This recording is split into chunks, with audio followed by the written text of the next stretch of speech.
Members, this is to kindly inform you of the unavoidable absence of Right Honorable Speaker, and having regards to the fact that the Honorable First Deputy Speaker is also out of the jurisdiction, the Honorable Second Deputy Speaker would take the chair and perform the duties and exercise the authority of the Speaker in accordance with paragraph 2 of the rules of procedure until Right Honorable Speaker resumes the chair. Order 13.3. Thank you. Very well, shall we pray?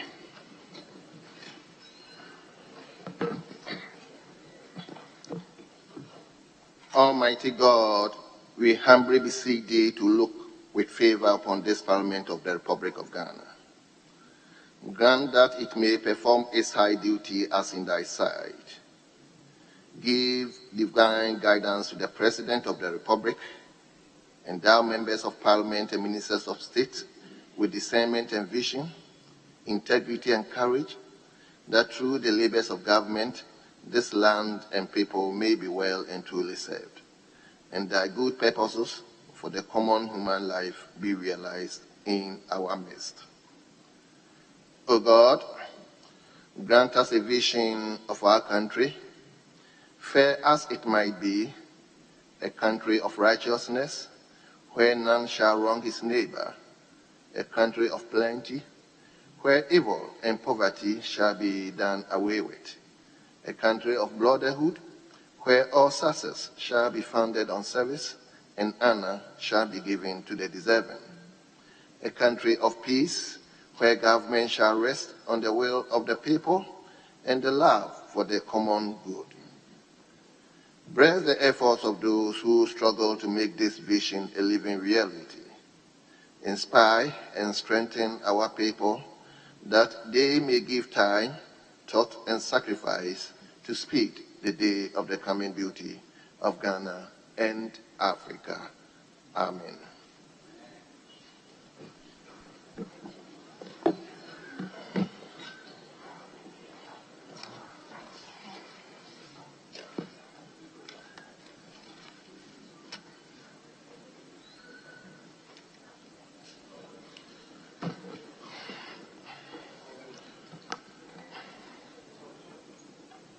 Honorable members, may I invite you to item number 4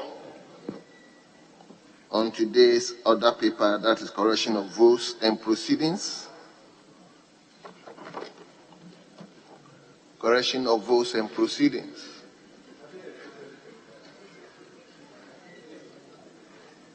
We will start with page 1 of votes and proceedings.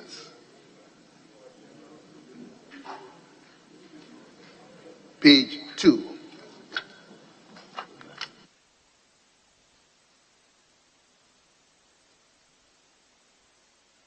Page 3.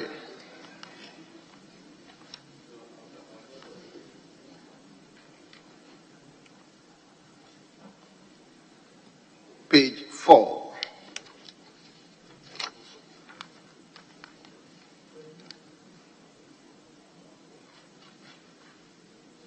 Page 5.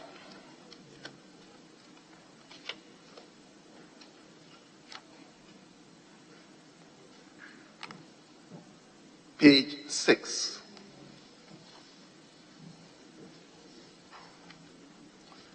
Yes, Honorable Leader. The Speaker, page 6, item 3, 4, and 4 under item 3. Members who were absent with permission. The Speaker, I just noticed that the previous votes and proceedings, that is in respect of last week, the Honorable Festus Kofi had been marked as absent without permission. He had sought permission And I would just want the table officers to know that that permission had been granted by the Speaker, and they had done so because he was indisposed at the time. So accordingly, it should be deemed that he was absent with permission. For last week Friday, the proper thing has been done. But beginning Tuesday last week, it was not so registered. So let them factor that into the final compilation. Very well. Table, please take note and effect that change. Yes, Honourable Member for Kwadaso. Honourable Speaker, thanks for the opportunity. Please,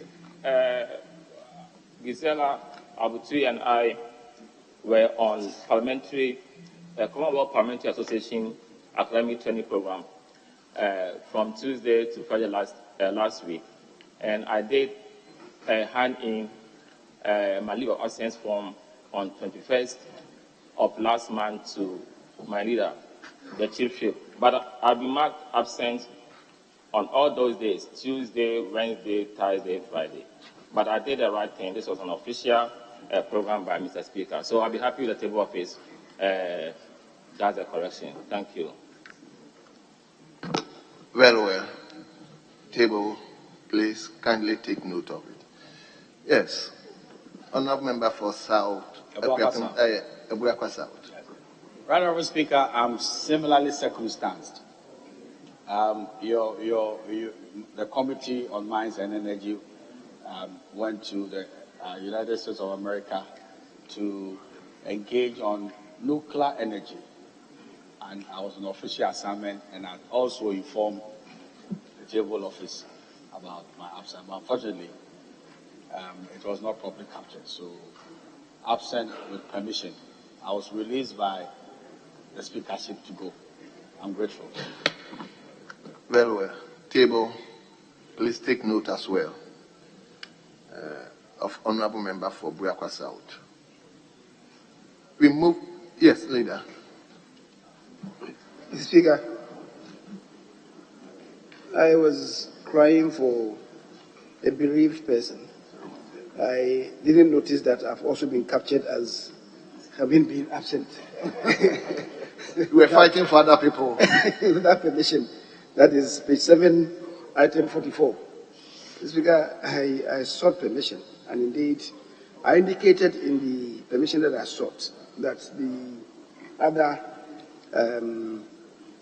cabinet ministers, because we're proceeding with cabinet retreat, should also be appropriately considered. So I noticed that Dr. Yodichum,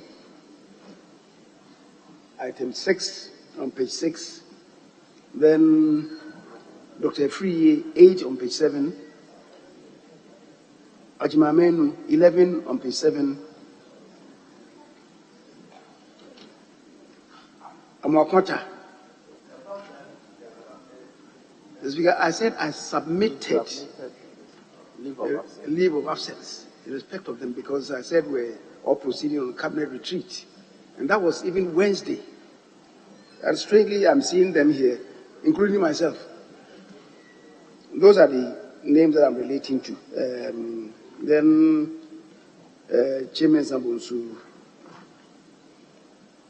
Mavis Howard Kumsen,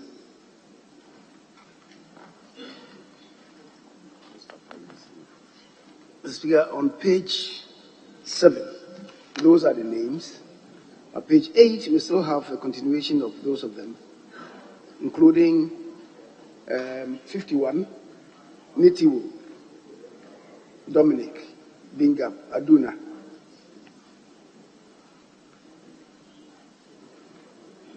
Upon Kruma, then Yusuf Mustafa,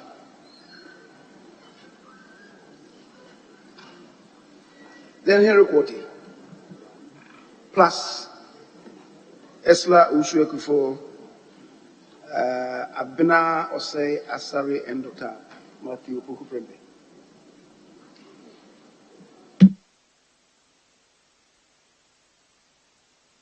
Very well. So Honorable members of the table, take note of all the ministers who were at the retreat and effect the necessary changes. So it means we've effected changes in page 7. We move to page 8.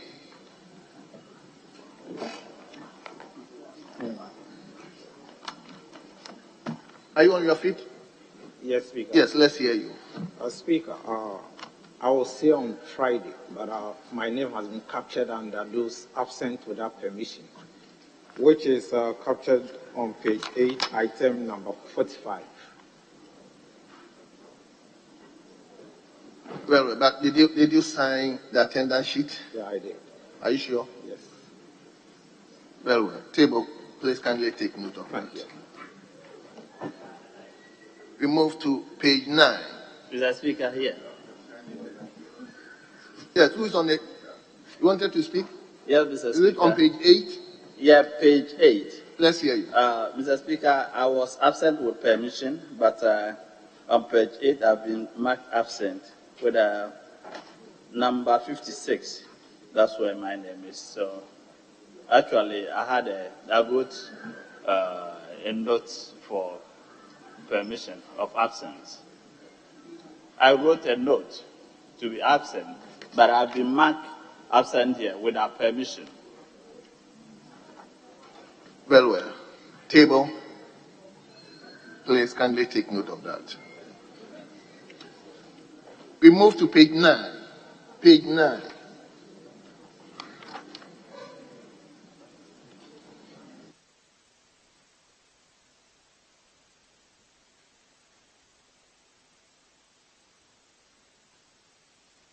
Now, page 10.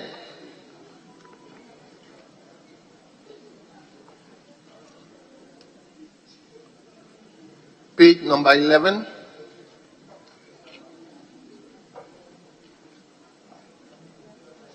Page 12.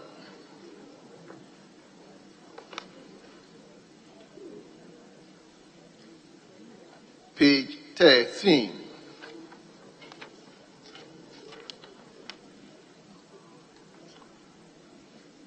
Page 14.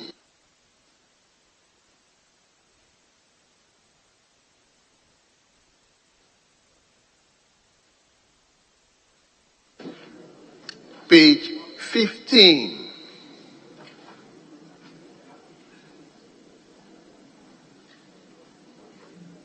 Page 16.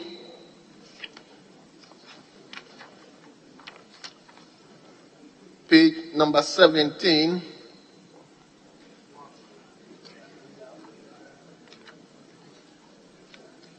Page 18.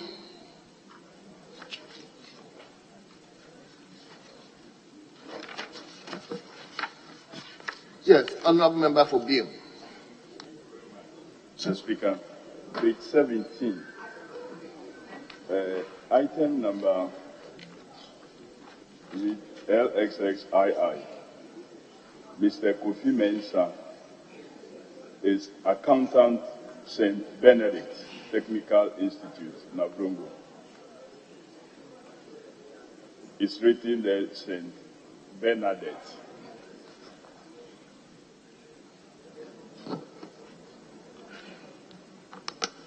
So, the Benedict. Very well.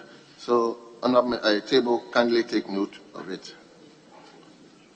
We move to page 18.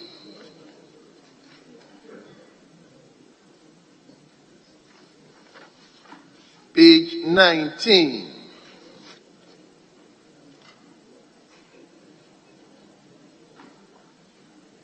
Page 20. Yes, honorable member for BM. Thank you very much, Mr. Speaker. Mr. Speaker, I was very present in Tamale at the Mariam Hotel on the 11th of August. Come again? I said I was present at Mariam Hotel on the 11th of August for the Public Accounts Committee sitting, but I've been marked visibly absent. So I want the records to capture that accordingly. Is it 11th of August? Yes. But we are reviewing Friday, 28th October. Well, we are dealing with supplementary, Mr. Speaker. So it's under Public Accounts Committee meeting. It's just been published. Well, table. Take note of that.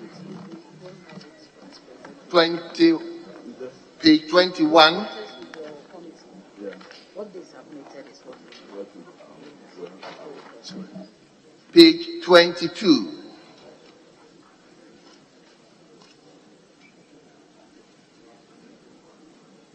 Page number 23. Yes, Honorable Member for Kwadaso. Honorable Speaker, page number 23, Roman numerals XXV, SXVI, SX, XVII. The name of the institution should be McCoy College of Education. There's not a university college of education, so we have to cancel the university. McCoy College of Education, Nadoli. Thank you. Will you come again, please? I'm saying that the name of the institution should be McCoy College of Education. It is not a university college of education. So we have to delete the university. Well. Thank you. Table. I hope you've gotten it. Take note of it. We'll move to 24, page 24.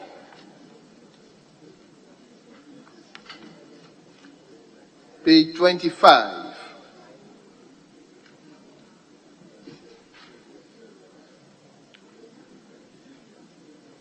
Page 26.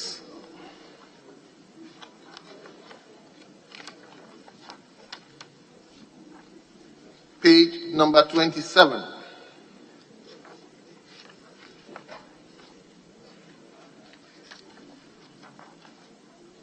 Page 28.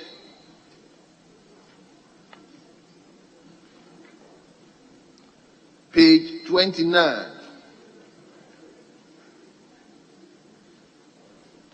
Page, are you on your feet? Honorable Mama Sam, are you on your feet?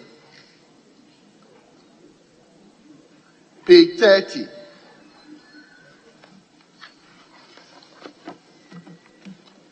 Page 31.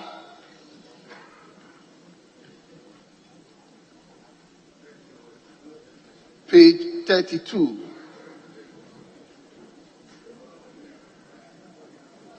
Page 33. Page 34.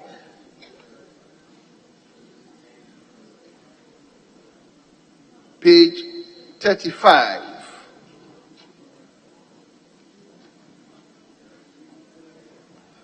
Page 36.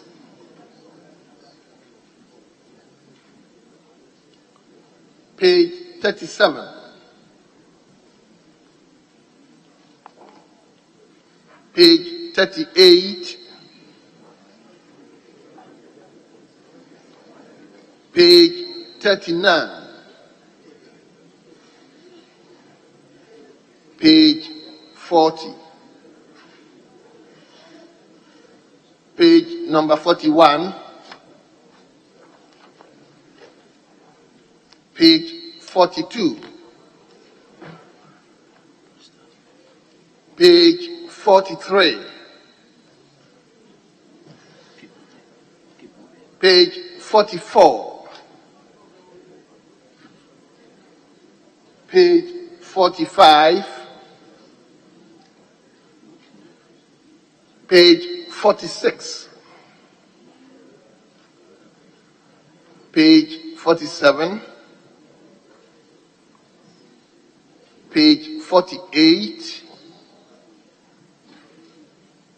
Page 49. Page number 50. Page 51. Page 52. Page 53. Page 54,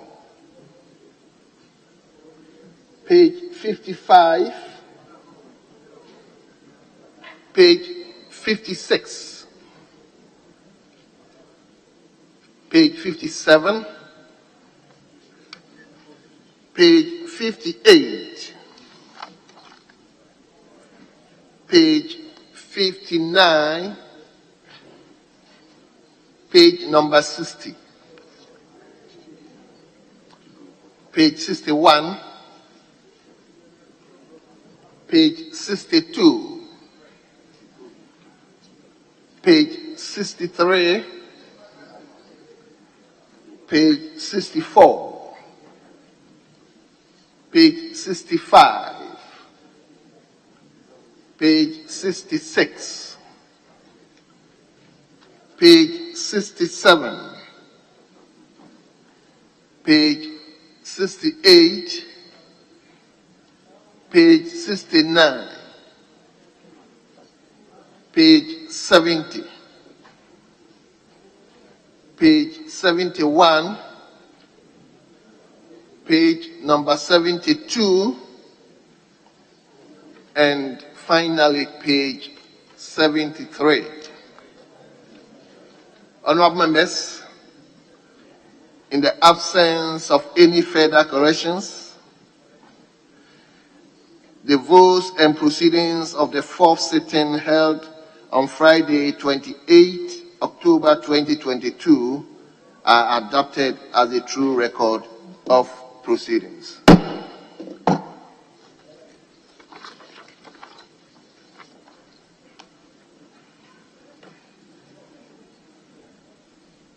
We don't have official reports, so we move to item number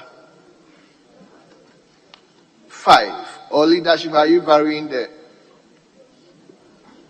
order? Mr. Speaker, not at all. Mr. Speaker, there is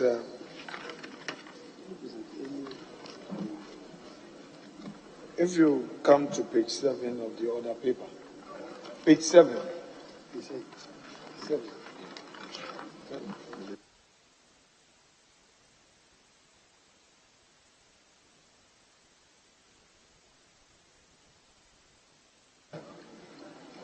Yeah, Mr. Speaker, if you come to page 7 of the order paper. Yes, Mr. Speaker, there is this advertised motion. I earlier had an issue with it with Mr. Speaker, and he ruled on it. But though the status of it is not known yet, but I wanted to come under Order 72, to draw your attention to some procedural issues so that, if possible, as a House, we could be guided by these issues when it becomes ripe for consideration. Mr. Speaker, my point is that if you look again critically at the motion, and this is a repeat application anyway, if you look critically at the motion, it contains some ex-cathedral matters. The motion paper contains some ex-cathedral matters, Mr. Speaker. These ex-cathedral matters cannot be seen to be matters grounded in fact. And upon careful perusal of the Constitution, there is a provision under the Article 82 which requires the minister to be heard in his defense. Mr. Speaker, my issue is, if the finance minister elects to bring a counsel to respond on his behalf, which is his constitutional bona fide, what do we do? Because, Mr. Speaker, under contempt proceedings,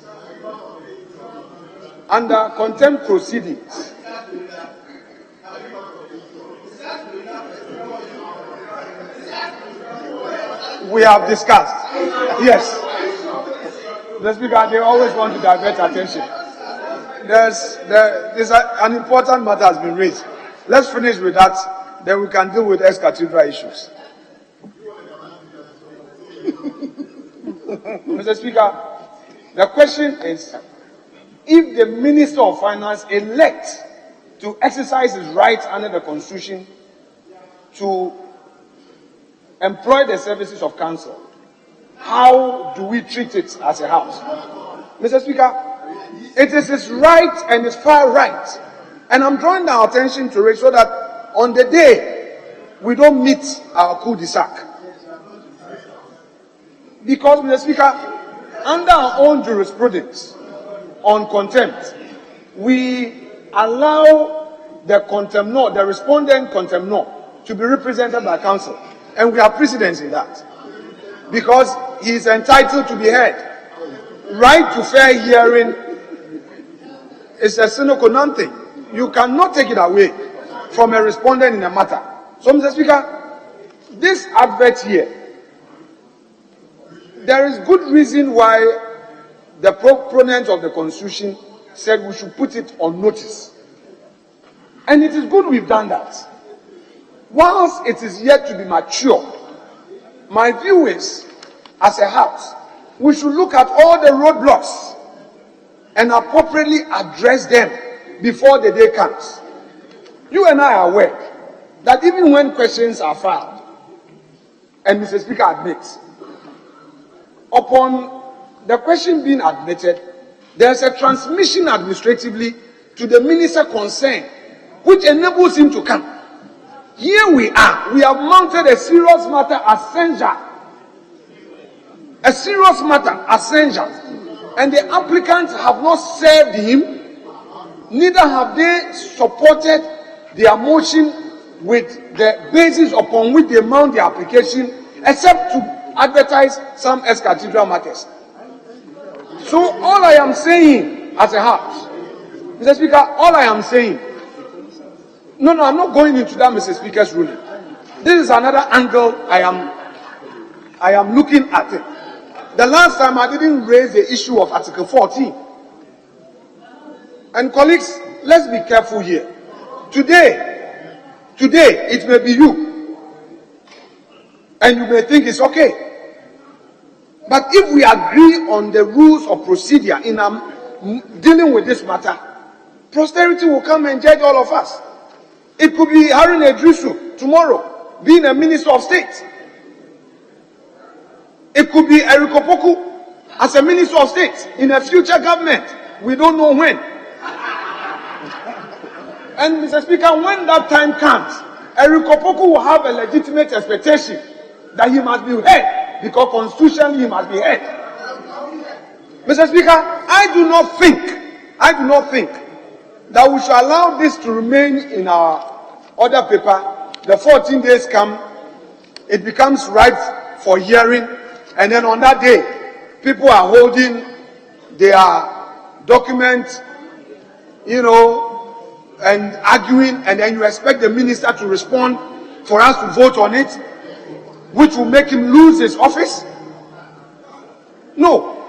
I believe that even as a house, we should have copies of all the grounds upon which you rely. No, Mr. Speaker, I believe that as a house, every member in this chamber must have a copy of all the legal grounds upon which you mount this application. 2, the respondent himself must be served. 3, should the respondent respond by saying that he elects to have a counsel to represent him, are we going to allow that counsel in the dispatch box, or we are going, because the counsel will come in as a stranger at the plenary, or we are going to have a closed session to hear him? These are matters that, Mr. Speaker, are very critical that we should look at, so that we don't create a certain impression that censure, as provided for in the Constitution, is a trivial matter. It is not. If you read in detail, that is why even during contempt proceedings, we allow the respondent contemnor to be heard either in person or through his counsel. Mr. Speaker, I will not sit down when constitutional bona fides are being crucified. I will not sit down. It is my duty as a member of this House and as an officer of the court, knowing that even today in a criminal trial, there are discoveries where documents are exchanged far ahead of time before actual hearing starts. Mr. Speaker, I am not against their motion, and it should not be misconstrued. I am not against your motion. It is your right to bring an application. I'm not against it, but I am interested in the procedure. I am interested in the procedure, and let's not do things for political expedience. One day it will come and haunt us.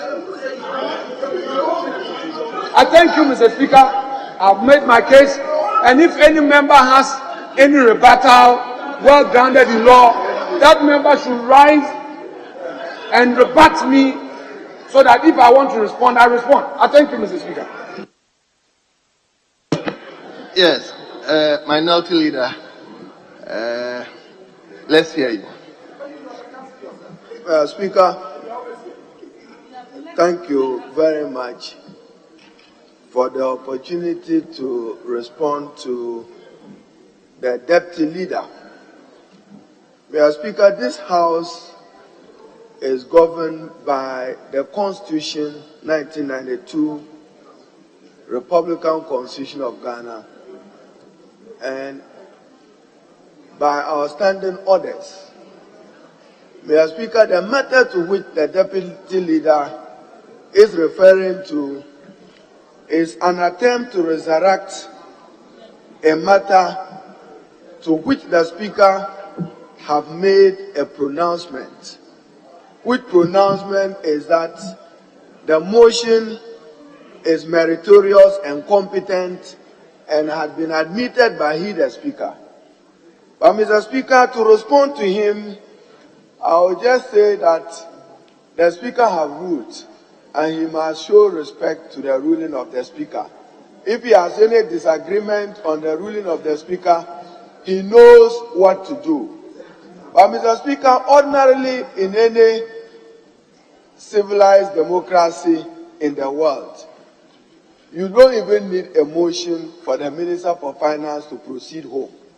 He himself, upon self-appraisal of where he has led the country to and led the economy to, in all conscience will bow out and save this country, save investment. So we have brought a motion, a competent motion.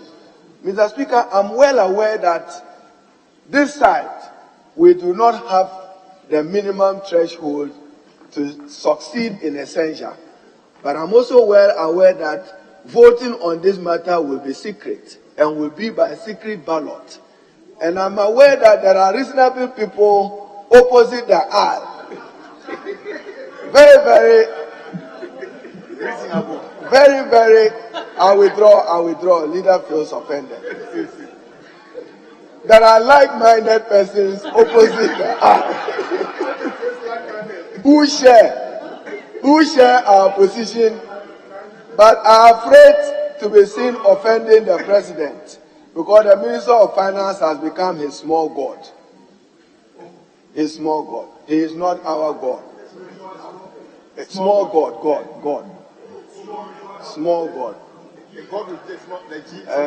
Okay. Mr. Speaker, I say I'm aware that my side may not have the numbers to succeed on a motion of censure because of the constitutional threshold of 2/3. But I will count on my colleagues opposite who have demonstrated publicly, and I trust that they will not abandon ship. I trust that they will not abandon ship because they told the world that they were guided and advised by their constituents. They should go back to their constituents who are reeling in the real hardships of the pain inflicted by the Honorable Ken Ofori-Atta. on Ghanaians, on businesses. I just heard him, and we listened to the president with apt attention. When the president spoke to the country, this campaign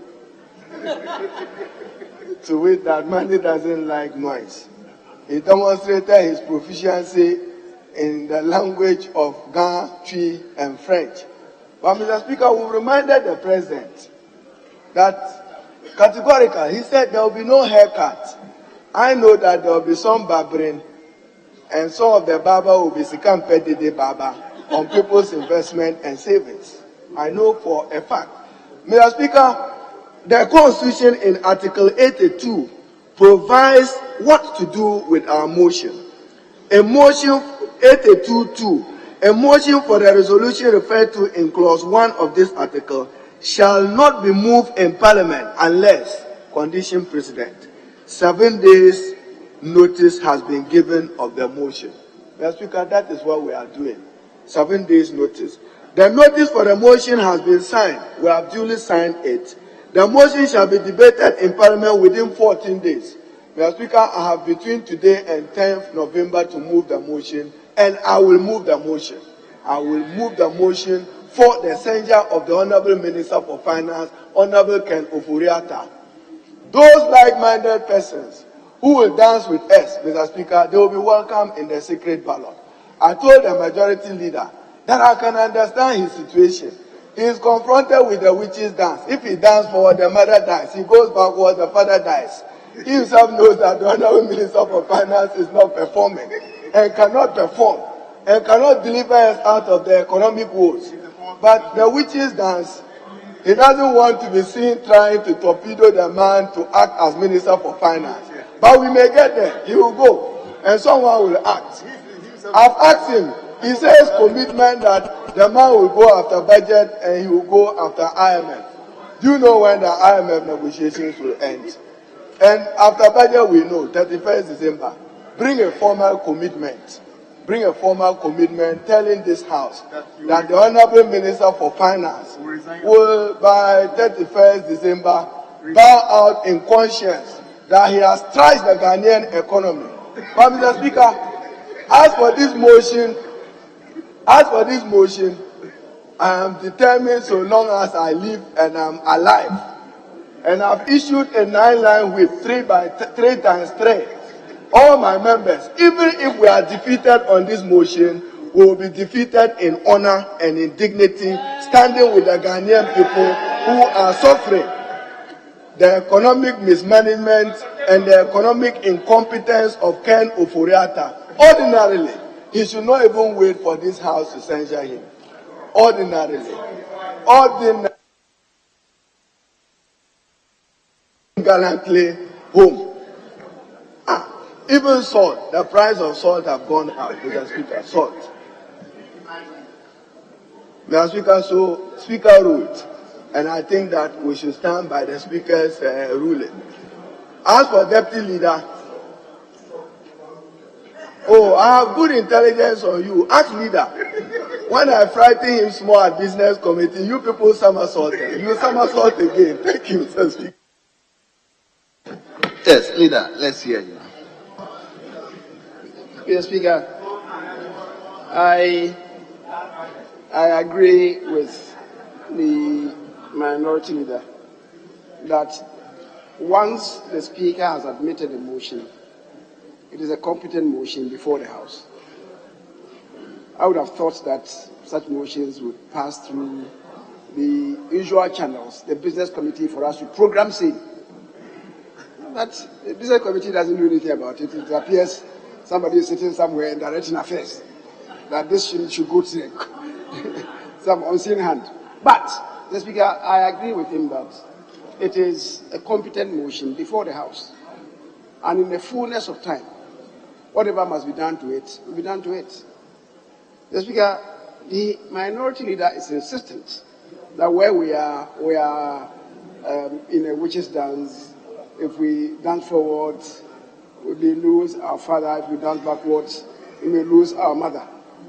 The Speaker, who tells him that we cannot dance laterally or horizontally? without going forward or coming backwards.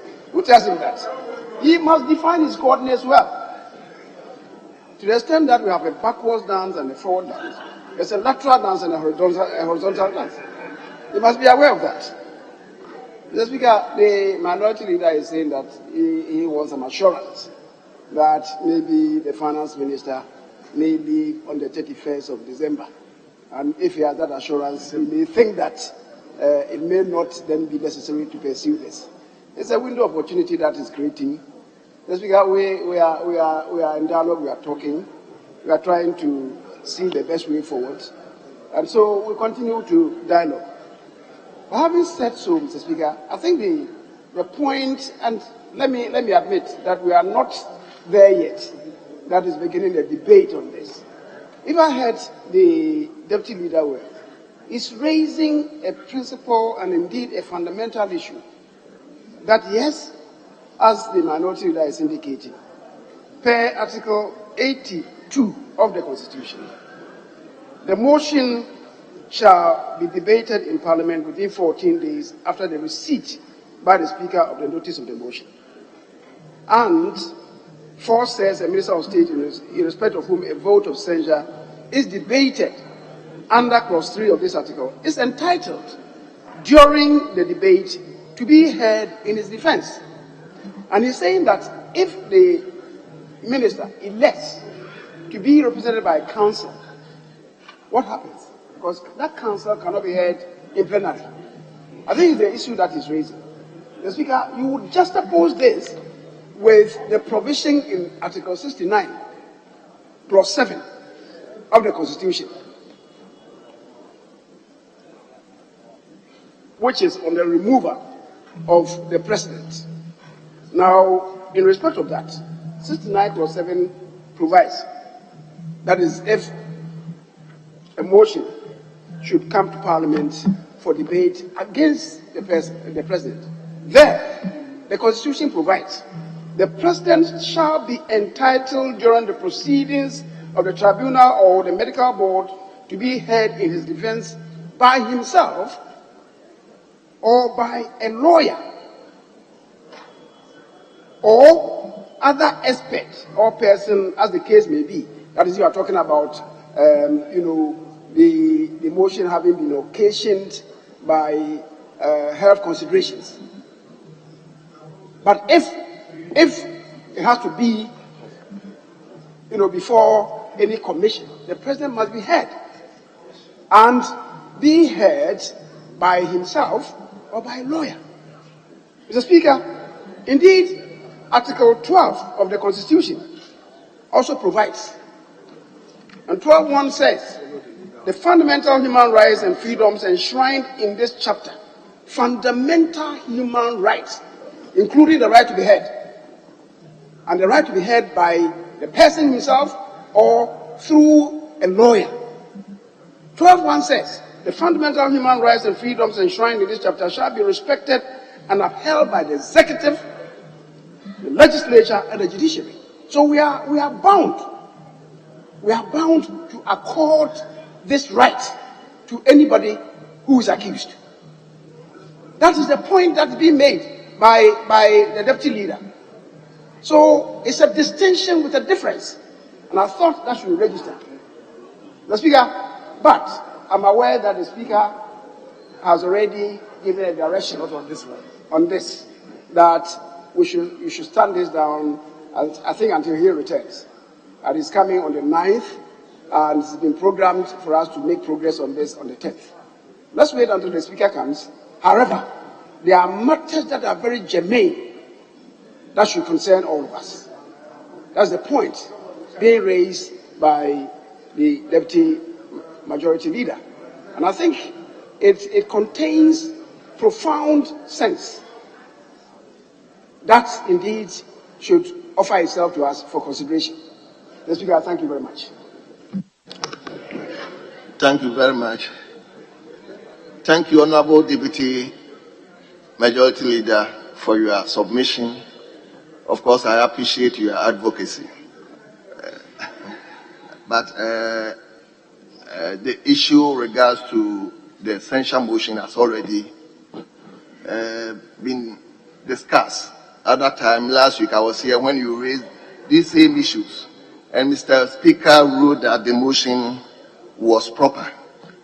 So I think there's nothing, you yourself even say you are not raising this issue to reverse what Mr. Speaker has said. So I think we will patiently wait till the motion matures and see what unfolds that day. So on that note, we thank you for your submission. Leadership, are we moving to statement? Mr. Speaker, with respect, if I should seek your indulgence and that of my colleagues for us to do the presentation of papers, then we can recline to do the statements. There is no objection, Mr. Speaker, so we can do presentation of papers. Thank you. Mr. Speaker, except to add that my petition on the matter relating to the CI and the voter register and national identification, I'm deferring it for further consultation with leadership and your good self, not proceeding on it today after the consultations. Thank you. So we can do the other items from 7 if that's what pleases the leader. Okay.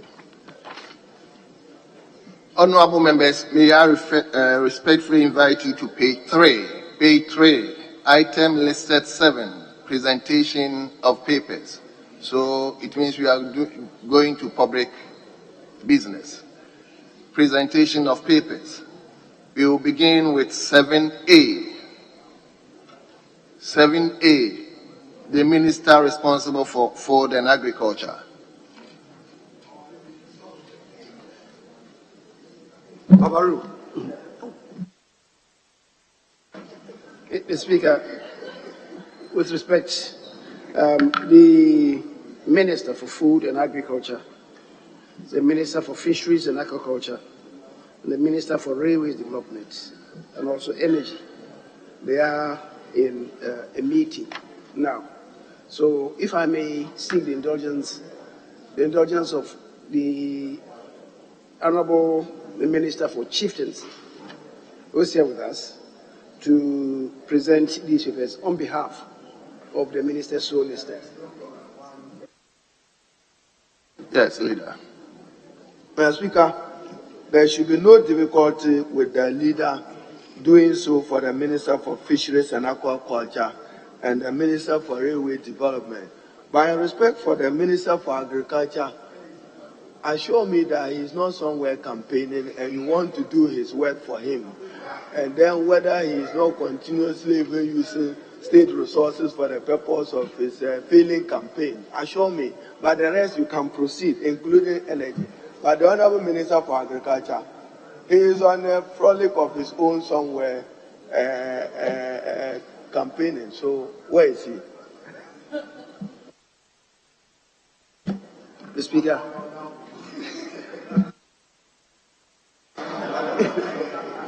Mr. Speaker, I heard the minority leader. The issue that he raised contains two strands that are incorrect and inappropriate. Mr. Speaker, is stated for the record that the minister responsible for food and agriculture is using official time and official resources to do his campaign. Mr. Speaker, that is incorrect. And I'm not sure that he can lead any evidence in respect of that. Mr. Speaker, so I would entreat my colleague to withdraw that. He cannot lead any evidence. Mr. Speaker, second, well, here I'm indicating to him that they are in a meeting. And he says that he's somewhere on his own frolic campaign. Again, he cannot provide any evidence to the contrary in respect of what statement that I've given. So, Mr. Speaker, on these two counts, I believe the minority leader has not been fair to the minister responsible for agriculture. He may set his own trap and maybe arrest him somewhere. But certainly on this occasion, the trap has unsnapped, and he must withdraw those things, and then we can make progress. Mr. Speaker, I know he's not his candidate. Even those contemplating you for running mate, he's not one of those. But I can understand. But Mr. Speaker, I only posed a question. I said whether he is not. I just didn't make a categorical statement. I said whether. So answer the question whether. So just answer that he is in a meeting. But I preface my words carefully, Mr. Speaker. I said whether he is not on his own campaigning. Mr. Speaker, I use the word whether. Hansard, if you want to let Hansard print, I use the word whether, and I know whether. So answer whether. But Mr. Speaker, even as you know these days, Mr. Speaker, he has changed his dress. Leader have changed the way he's dressing. He's in contemplation. But his contemplation is not even in respect of this candidate. Thank you, Mr. Speaker. But if he finds those words offensive, why not? They can be taken away. But I preface it with whether. Thank you, Mr. Very well. So, Honorable Minister for Chieftaincy and Religious Affairs, you may do us the honors, and again, we thank God for your health. So let's Ghanaians see you. So you do us. We begin with 7A. Budget performance report of the Ministry of Food and Agriculture for the period January to December 2021. Honourable members, the report has been duly presented. It will refer to the Committee on Food, Agriculture and Cocoa Affairs for consideration and report. We move to 7B. Budget performance report of the Ministry of Fisheries and Aquaculture Development for the period January to December 2021. Honourable members, the report has been duly presented. It is referred to the Committee on Food, Agriculture and Cocoa Affairs for consideration and report. We turn to 7C. Budget performance report of the Ministry of Railway Development for the period January to December 2021. Honourable members, the report has been duly presented. It is referred to the Committee on Roads and Transport for consideration and report. We turn to 7D. Budget performance report of the Ministry of Energy for the period January to December 2021. Honourable members, the report has been duly presented. It is referred to the Committee on Mines and Energy for consideration and report. We move to F by the Majority Leader. Majority Leader. F.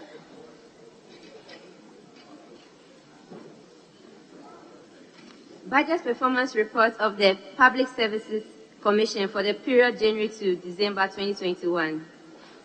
Honourable members, the report has been duly presented. It is referred to the Committee on Special Budget for consideration and report. We now turn to 7G.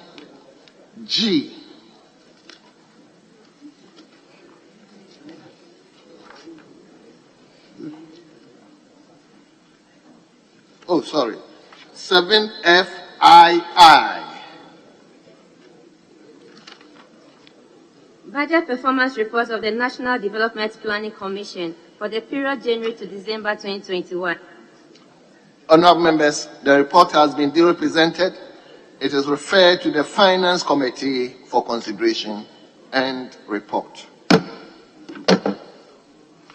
We now turn to 7G, GI, by the Chairman of the Committee.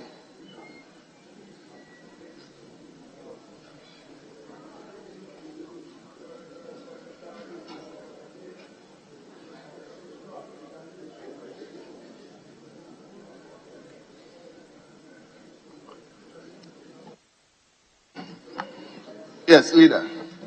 Mr. Speaker, the chairman of the committee on roads and transport is not available. I was just in consultation with the ranking member. It looks like we have to stand 7G down. That is in both Roman number 1 and Roman number 2. So we stand 7G, the entirety of 7G down. Very well. What about 7H?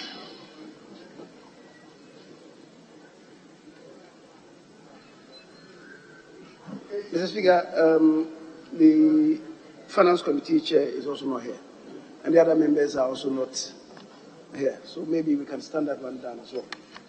7H.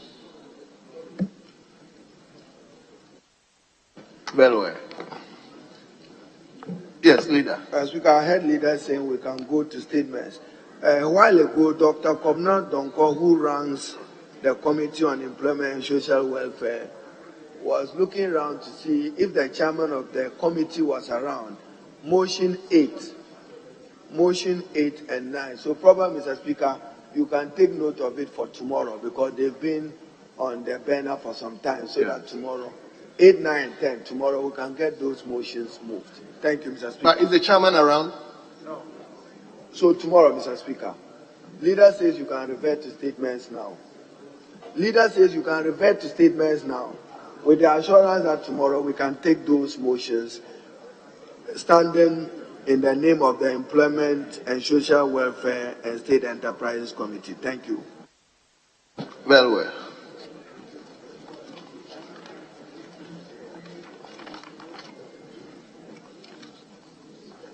So, we move to statement.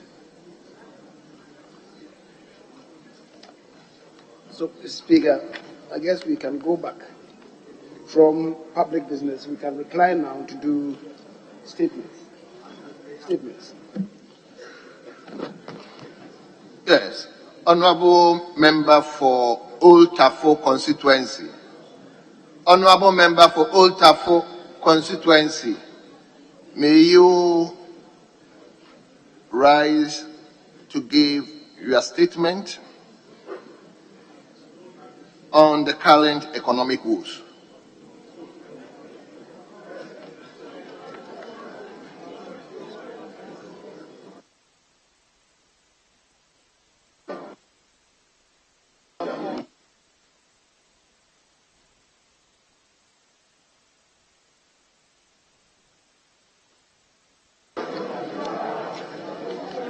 Very well. Whilst Honorable Member sorts himself out, may I invite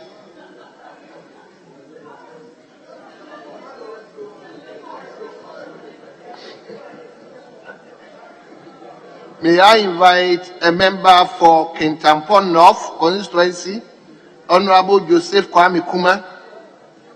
Is he here? Yes. Let's hear you. He's not prepared. I think, let's give him time to sort himself out.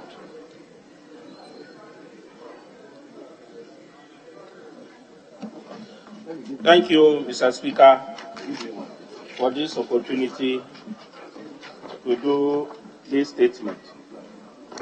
Mr. Speaker, my statement is entitled Revisiting Free Compulsory Universal Basic Education, FQ for short, a constitutional imperative.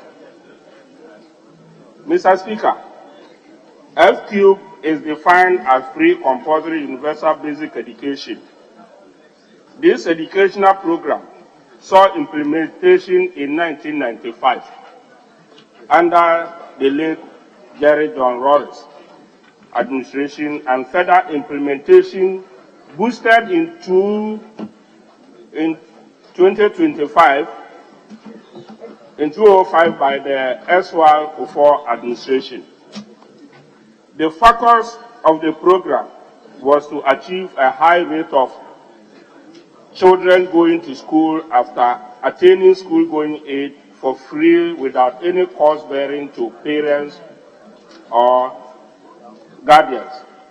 This program had many objectives, which included step to expand and promote good and quality education through basic education, as well as to supply materials and infrastructure that is teaching and learning adequately in all public schools in the country. Article 38, subsection 2 of the 1992 Constitution of the Republic of Ghana, the government shall, within 2 years after Parliament first meets after the coming into force of this Constitution, draw up a program for implementation which, within the following 10 years, for the provision of free, compulsory, and universal basic education. In this regard, I would like to use this opportunity to eulogize the late President John Evans Atta Mills, under whose tenure Ghana recorded 8.14%. That's in 2011. In terms of education expenditure per GDP ratio, one of the highest in the history of Ghana.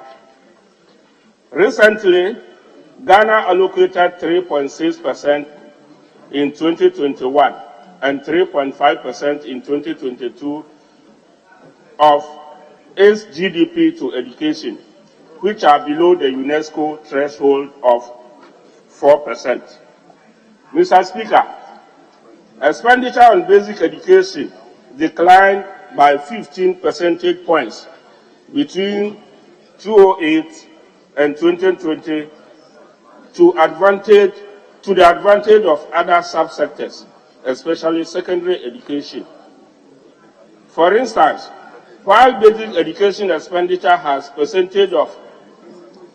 percentage of total education expenditure reduced from 55.7% in 2008 to 40% in 2020 over the same 12-year period, secondary education share of the education expenditure increased from 9.8% to about 25%. Government allocation to basic education continued to spread downwards through total allocation to education in the national budget on the increase, 14% in 2022 over 2021. The declining investment in basic education is affecting the access and completion, especially in deprived districts. According to the Ministry of Education, there are a total of 15,391 primary and 11,383 junior high schools in the country, meaning some 4,008 primary schools do not have access to junior high schools. One of the indicators of equitable access is primary to junior high school transition. It measures the rate at which primary children progress to junior high schools. The Ministry of Education set a target of 99% for primary to junior high in 2021, baseline of 94.3% in 2016-2017. As of 2020, however, national attainment rather declined to 92.5%, below the baseline, with the northern region recording 72%, meaning close to a third of primary school pupils drop out, are not able to continue to junior high schools in the northern region. According to the Ministry of Education, there are a total of 15,391 primary and 11,383 junior high schools in the country. The GES classification of 60% of primary schools in the northern region causes people to commute for very long distances to school, causing dropouts, especially among girls. Mr. Speaker, there is about 1.3 million learners in senior high schools. 7.5 4 million Ghana cedis was allocated by GET Fund to senior high schools in 2021. And disbursement shot up to 100 million Ghana cedis. That is 135% increase in expenditure for the senior high schools. However, same time, basic education with over 7 million terms, with 7 million learners, was allocated only 66 million Ghana cedis. As government of Ghana disbursed only 25 million, representing only 37% of allocation. That is basic education, received only a quarter. This explains why about 5,400 schools are under trees and 40% of basic school people lack desks and chairs in schools. The sum effect is poor basic school infrastructure, leading to poor quality education. Mr. Speaker, the situation in my constituency, Kintampo North, which is also a deprived one, is not too different. There are 15 schools under trees and 21 primary schools without junior high schools, with these school children traveling between 10 to 12 kilometers a day to access education. After 65 years of independence, Mr. Speaker, and the abundance of natural resources the country is blessed with, this should not be a plight of any Ghanaian child. Mr. Speaker, with current statistics showing that about 5,400 schools are schools under trees, sheds, and dilapidated structures across the country without adequate desks and ventilation, there's an urgent infrastructure deficit which needs to be addressed. Unfortunately, the recent introduction of the free senior high policy has worsened the situation since the government concentration has been on secondary education to the neglect of basic education. In as much as the free senior high school policy is a bold and ambitious initiative which must be commended, it is expected that such initiative will be built on very strong basic education foundation. For the Bible tells us in Matthew 7:24-27, to build our house on the rock, so that when the rain comes, it shall not be blown away. We as a nation will be deceiving ourselves if we believe that putting all our eggs on secondary education will inure positive benefits when the basic education system is weak. As is often said in information technology parlance, garbage in, garbage out. And if I am allowed to plagiarize the ever-popular statement made by Osajifo Dr. Kwame Nkrumah on the eve of Ghana's independence, I wish to state unequivocally that free senior high school is meaningless unless it is linked to the strong basic education foundation. Mr. Speaker, primary education consistently accounted for the largest share of education expenditure before 2015, when it was overtaken by spending on junior high school, senior high schools, and tertiary education. This raises concerns about the equity of public spending because children from poor households rarely make it through to senior high school and tertiary education.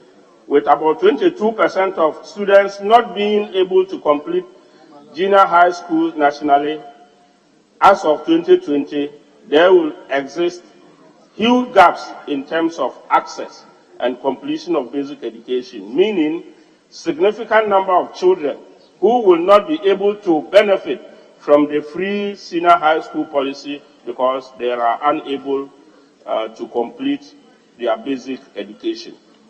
Mr. Speaker, it is very critical for government to adopt a composite school design for basic schools, which incorporates a KG, primary and junior high school to prevent the situation of having over 4,000 primary schools without junior high schools in future.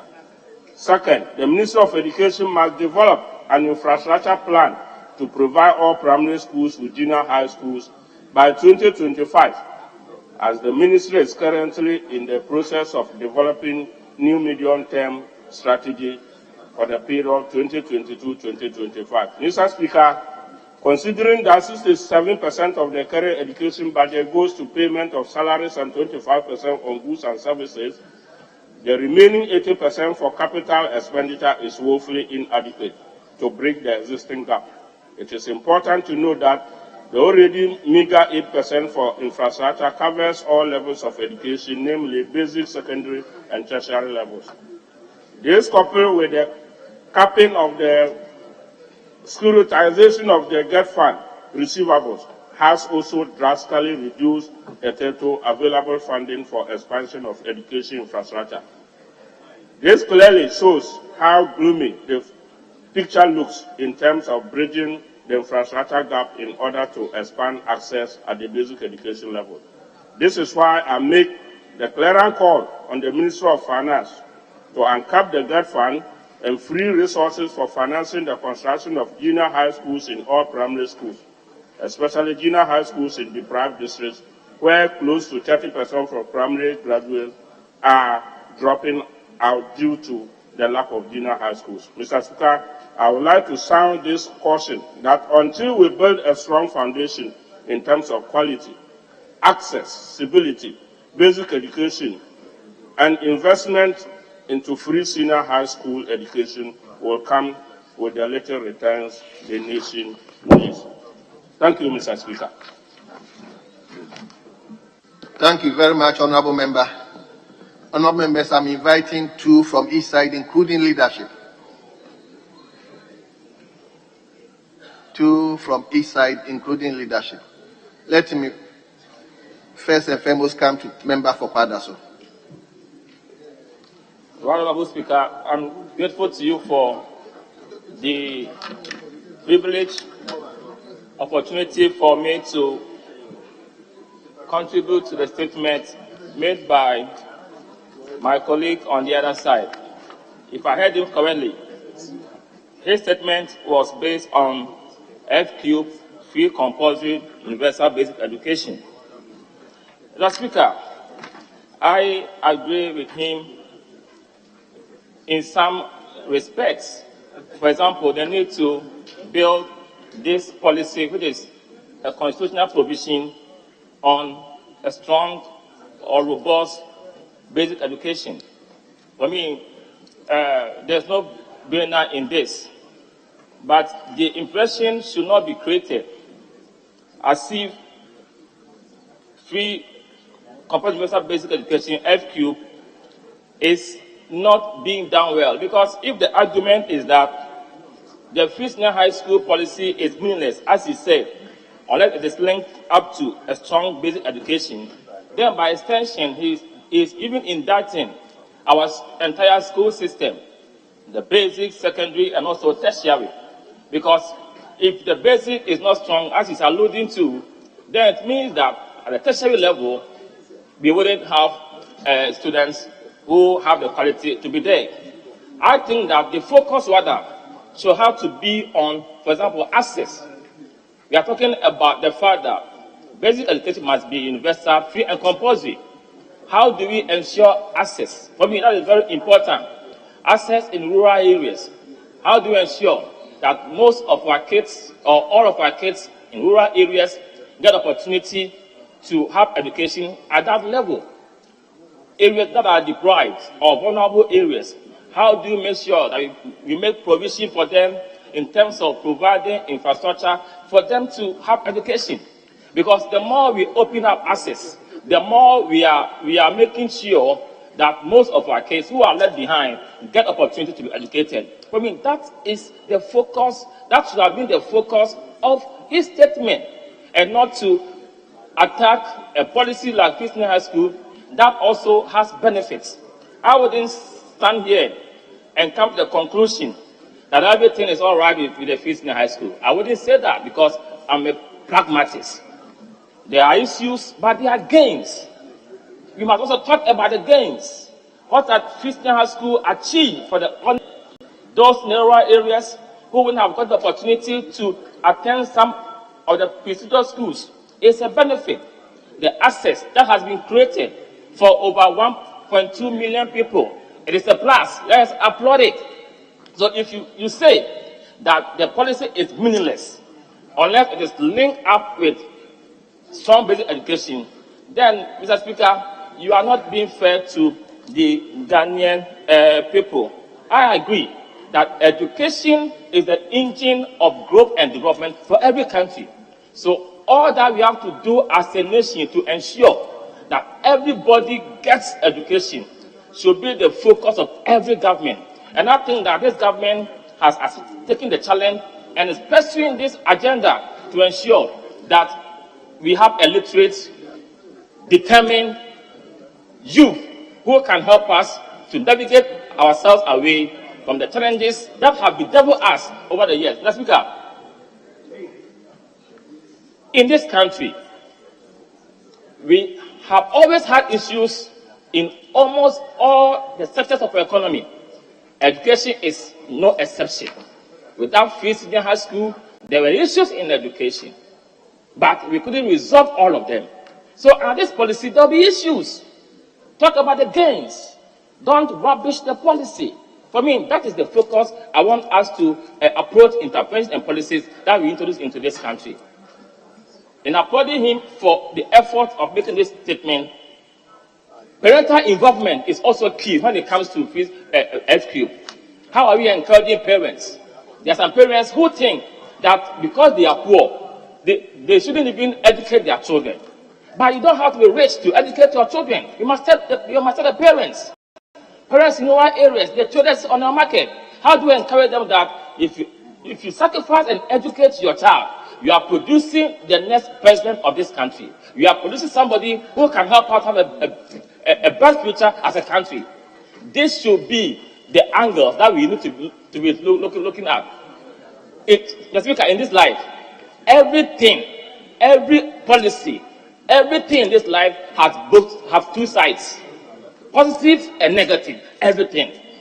The Speaker, this phone serves a useful purpose.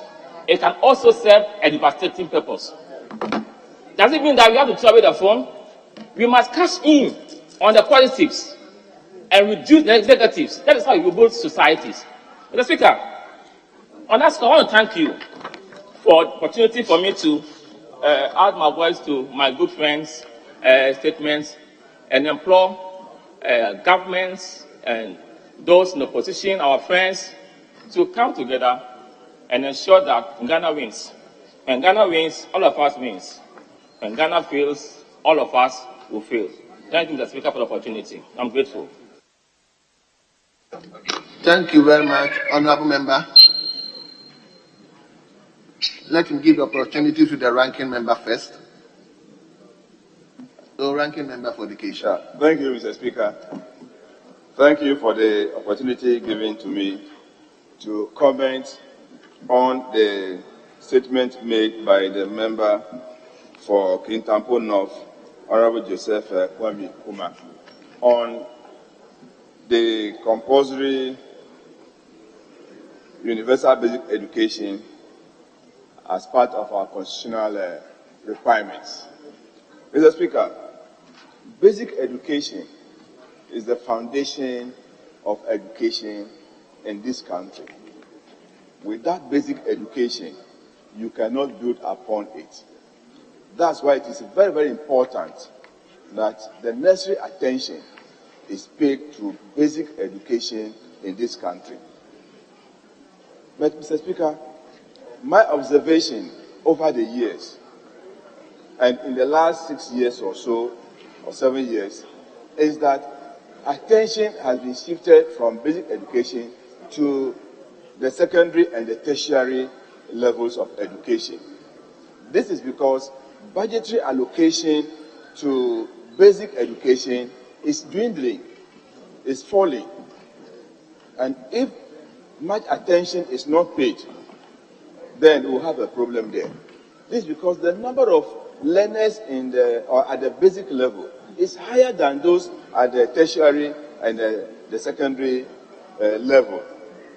So if we are reducing budgetary allocation to basic education, then we are not paying much attention to basic education in the country. Mr. Speaker, that is why if you go to our basic schools now, we have infrastructure problem.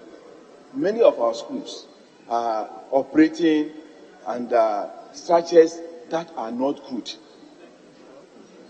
Some are even under trees, dilapidated structures. So there's a need for us as a nation to take a critical look at basic education. It's not only paying the teachers who will be in the school and the students or the pupils be in the school, but what do? We need to provide the necessary infrastructure. Common 6-unit classroom block, some schools in this country don't have. Even kindergarten blocks, they don't have. Talk alone about furniture. They carry kitchen stools to school.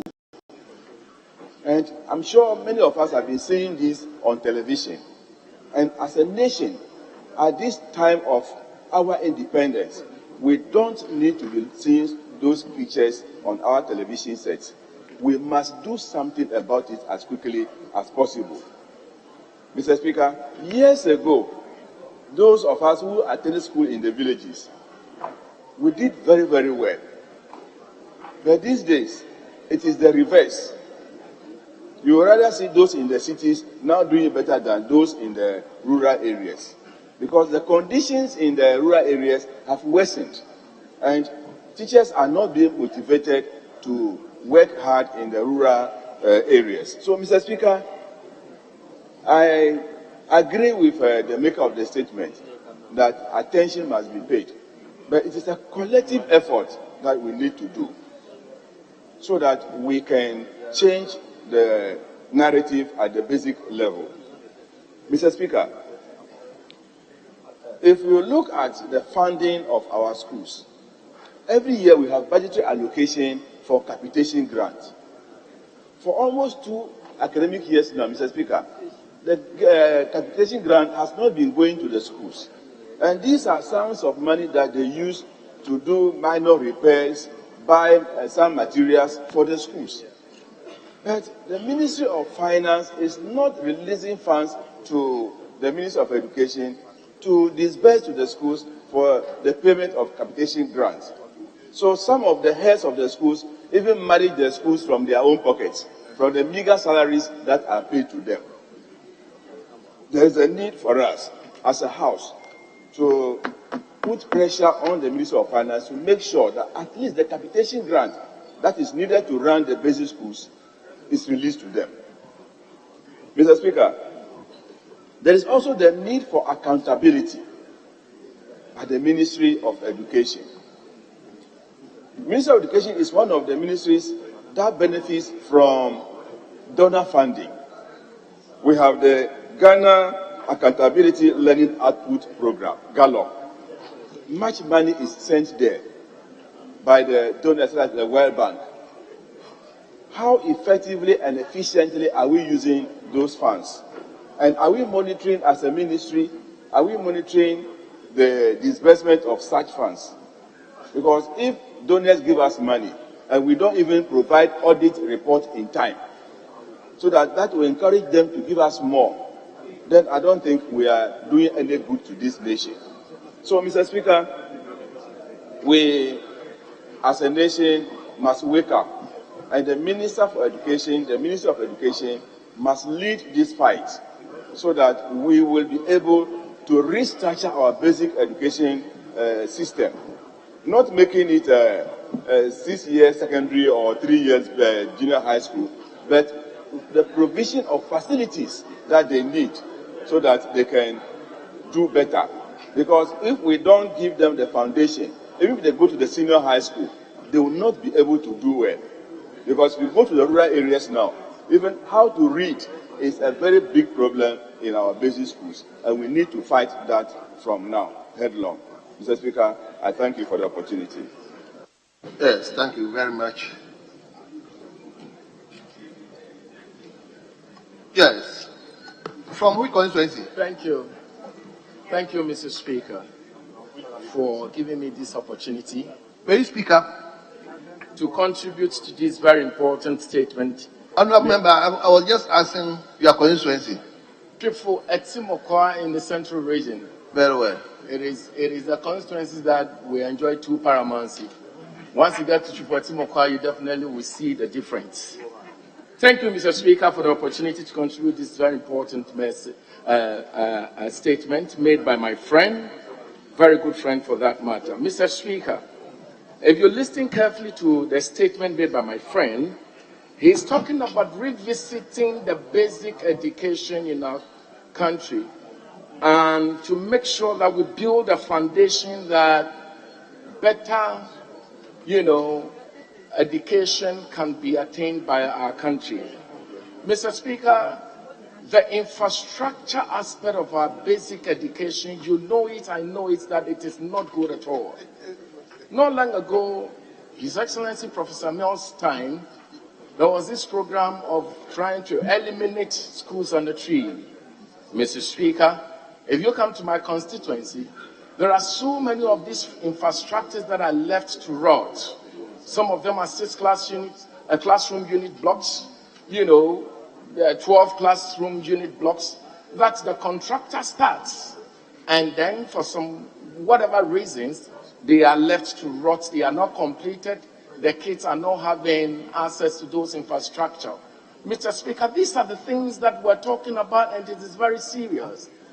The teachers that are posted to the rural areas, for example, to handle the basic schools, Mr. Speaker, you realize that they would either run away because there's no infrastructure, electricity, water, basic things for the tutors to be able to enjoy, and in order to stay to teach our children, and therefore they run away. These are the things we're talking about. Mr. Speaker, look at our basic schools. You are counting over 7,000 kids. How many of them are able to progress to the senior high school? Why don't we rather build the infrastructure, the basic, in order to make sure that we have a solid basic so that they will be able to progress into the secondary schools and the universities, and then we can have well-educated people to build our society. Mr. Speaker, ask any of us in this room, as members of parliament and those who can pay fees, how many of us are putting our kids in government basic schools, Mr. Speaker? And why isn't government able to make sure that the basic schools are doing well? This is what we're talking about, Mr. Speaker. You can go to the basics, you can find out whether the textbooks are really going to the basic schools, whether they've reached the learning infrastructure, the learning aid, Mr. Speaker. This is what our good friend is talking about. And the statement is making we must take very serious. What is the government allocation into the basic schools in order to make the basic schools attractive? How do you make senior high free, of which I am all for? Of course, I am all for. And leave the basic schools unattended to? How do you build the beginning of reading, mathematical understanding, and science understanding from the basic school when the infrastructure is not properly built there, Mr. Speaker? And so what we're doing is that we are only naming ourselves, that we're going to school, and at the end of the day, we are not achieving anything. How can this country progress when the generations and years unborn cannot boast on government-ruled schools, government-controlled schools? If government is not able to make basic schools attractive, and then we send our kids to private schools, Mr. Speaker, that is an indictment on government. It is my prayer and my hope that, number one, that will give credence and attention to the infrastructure in the basics, especially the rural areas, Mr. Speaker. We will train our teachers properly and send them and give them the basic infrastructure and the learning aid, Mr. Speaker, for them to be able to train our kids. Otherwise, what we're doing is that we produce a lot of people pass through our basic school, they get to the secondary schools, they are not able to read properly, they are not able to write properly, they are not able to put 1 + 1 is equal to 2 together properly, and that is the problem, Mr. Speaker. The feeding program we talk about is even collapsed. You go to so many schools in the villages and then the feeding program is not there. The things that they feed our kids with is even very terrible. How do you learn? How do you get better understanding? Kids go sit in a classroom and learn properly when they are not well fed. Mr. Speaker, can we revisit providing school uniform standards like His Excellency John Dramani Mahama was doing to be able to give good meaning to the basic schools that we're talking about? There is no country whatsoever that can progress, that can develop without giving good attention to education, Mr. Speaker. You know, my heart breaks when I go to some of the schools and I see the conditions that our kids are in. Some of the infrastructures that we see are leaking. Some of them are just deteriorated. And this is what we learn under. This is what the kids are supposed to learn under. The tutors are not getting motivation and therefore they are not able to teach well. Mr. Speaker, our educational sector can only be well built. Meaning can only be given to our educational sector properly if the basic schools are taken good care of, if infrastructure is being invested into, if learning aids are being invested into, if the kids are motivated to learn. Mr. Speaker, the maker of this statement did a good job and we need to applaud him. I want to thank you very much for giving me this opportunity to contribute to this very beautiful statement. And God bless you, Mr. Speaker. Thank you very much. Well. So the last is the leader. The Speaker. Honorable Member, I said 2-2. We've had 2 here.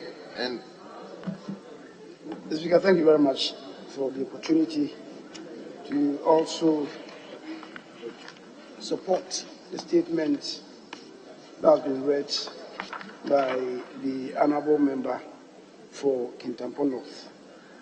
The Speaker, my understanding of the statement is that the member is drawing attention to the fact that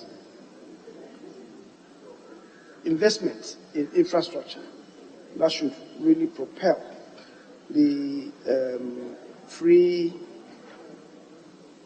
compulsory basic education and also even the senior higher education. We should have a second look at them to see that we do the appropriate investment in that. So, Mr. Speaker, on account of that, I believe that the statement is worth supporting. Speaker, all of us do recognize that education is a right and not a privilege. And that indeed is the language that the Constitution in Article 25 employs. Speaker, if you indulge me, I would just want to read Article 25(1) of the Constitution, which provides all persons shall have the right to equal educational opportunities and facilities. And with a view to achieving the full realization of that right, basic education shall be free, compulsory, and available to all. Speaker, so the Constitution makes education a right and not a privilege. And it says it should be made available and accessible to all. Availability, Speaker, in terms of infrastructure is a sine qua non. And the colleague is drawing attention to the fact that as of yet, nationwide, there is a deficit of close to 5,000 schools. And he says these are categorized as schools under trees, sheds, and dilapidated structures across the country. The Speaker, and if the statistics is right, then certainly we should draw attention from all of us, including in particular the ministry responsible for education, to have serious introspection on this. The Speaker, a few years ago, when we were talking about the deficit in schools infrastructure, I think the figure that we quoted was 4,000. The member has added dilapidated structures and also schools under trees and also schools existing in sheds. And that is what he says, total 5,400. Be that as it may, Mr. Speaker, these are significant numbers. And I agree with him that when we began to focus on the free senior high, looks like we lifted our foot off the accelerator pedal. And because of that, the schools and the trees, the numbers are bloating up. We have to look at that. Mr. Speaker, of course, population increase means that if we don't attend to the deficit on time, they will keep escalating. And that is why we should be mindful of the development and attend to that. Speaker, investment and development of human capital should be the prime consideration of us in developing the country. And so I agree that we have to have a second look. Speaker, but the deficit is not only in infrastructure. It also exists in trained teachers, because once we move beyond the municipalities and the metropolitan areas, we are confronted with the situation where many of the schools are under the direction of pupil teachers, untrained teachers. They are providing some service. But, Mr. Speaker, if we have to focus on real education, certainly we should have trained teachers manning all these schools. Mr. Speaker, the member has also given some statistics. I guess some of them may not be correct. On page 2 of the statement, Mr. Speaker, page 2, the second paragraph, it says, Mr. Speaker, there is about, or maybe should I say, there are about 101.3 million learners in senior high schools. 7.4 million Ghana cedis was allocated by GET Fund to the senior high schools in 2021. It cannot be right. It cannot be right. What was allocated was over 70 million. You are saying that it's about 7.4 million. Mr. Speaker, so we should look at the statistics because it's a serious matter that he has raised, and to the extent that it's going to go into the Hansard and be captured as part of our records, I will entreat you to look at some of the figures that we have given. Some of them are inaccurate, so that it becomes a reference point, because some of the statistics that we're giving really are quite good, and it should serve as a source document for all of us. And to that extent, please cross-check with some of the figures that you have given. Some of them really don't add up. But in essence, what you have done is a good quality research, and I must commend you for what you have done. Mr. Speaker, with that, I just want to add my voice to the request of the member that we should have a second look at the development of our educational infrastructure. Thank you very much. Thank you very much. Can we take a second statement?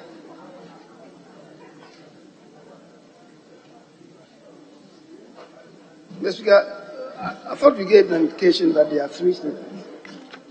If you can take the second statement and then.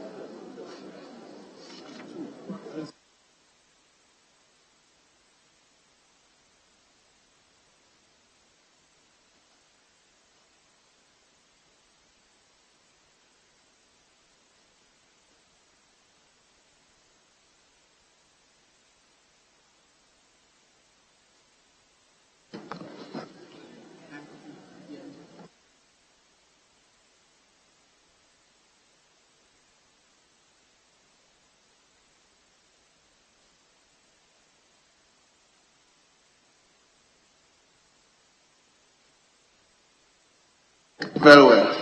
So, honorable members, we bring statement to a close, and we thank the maker of the statement and all the contributors. So, leader, any indication? Speaker, the statements that are with you, the 2 of them are important statements. I will plead that they circulate the statements amongst members so that tomorrow when we come to consider them or debate them, members will be contributing from a very informed position. And having said that, Mr. Speaker, I would want to move that we adjourn today's proceedings until tomorrow at 10 in the forenoon. I so move. But, Mr. Speaker, before that, I think it's important to also clarify that item number 7E on the other paper, item 7E on the other paper, page 3, the paper, that's the budget performance report of the Ministry of Finance for the period January to December 2021. My attention has been drawn to the fact that it was late on May 25th, 2022. So it was inadvertently restated. So it will not be programmed again. Mr. Speaker, so I move that we adjourn until tomorrow at 10 in the forenoon. Yes, Honorable Available Leader, Member for Wa Central. Can you hear you? The motion has been moved for an adjournment. Thank you, Mr. Speaker. Mr. Speaker, I wish to second the motion.